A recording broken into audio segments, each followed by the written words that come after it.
Hello, my friends. Welcome to Talk to Me Tuesday for Tuesday, July 28th, 2026. This is Jennifer.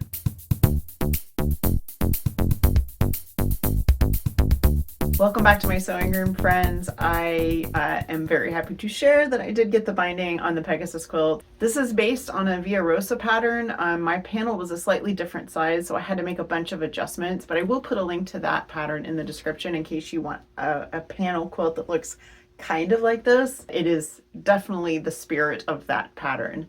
I bought this panel, I don't know, a 2-3 years ago. My friend Dominique and I both got one because we thought they were so fun and very 80s, very Lisa Frank sort of vibe. And then the rainbow fabric that is all the way around, that is a fabric I bought with Jules in Albuquerque a couple years ago when we went to a going out of business sale, and we bought a whole bolt of that rainbow fabric. So she has some of that as well, and then everything else was stuff from my stash at the time. I want to say the rainbow was mostly fossil fern, but there are a couple of other things mixed in as well. I did end up using the binding I showed you guys last week that was all different purple fabrics that were kind of the same tone of purple. And honestly, unless you know they're different, it doesn't really look that different. So I'm really happy that I went ahead and did that because it pulls this border all the way out to the edge. I talked about the quilting on this a couple weeks ago, but I will just like recap really quickly. I did a swirl all over this in a variegated, I think it was called like neon rainbow or something like that. I'll put that in the description. It came out super cute. I love the way it looks, and I think it picks up all of the colors from the background of this panel. I put this floral on the back. This was a gift to me from Sarah in Houston. She used to do Talk to Me Tuesday, and she at one point was cleaning out her stash and she gave me a ton of this fabric, and I used, I think, all of it for quilt backs, and this was the last that I had.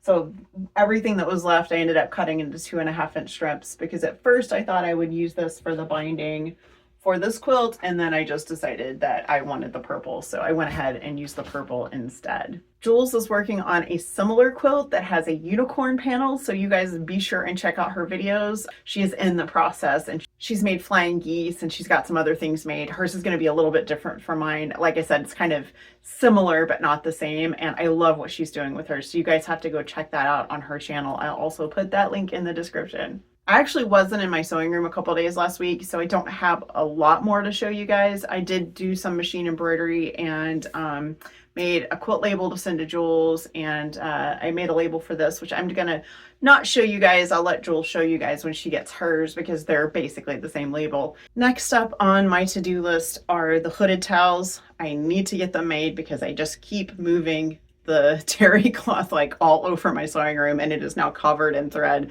so I need to get that done, and that is definitely going to be next. So the next time I'm in here and I'm able to sit down and do something, I am getting all of the pieces for all of the towels cut out, and then I'm just going to be a towel making factory until those are done. So you guys, that is going to be it for me. I hope you have a wonderful week. I hope you have a crafty week. Hug someone you love, and I'll see you guys next week. Bye.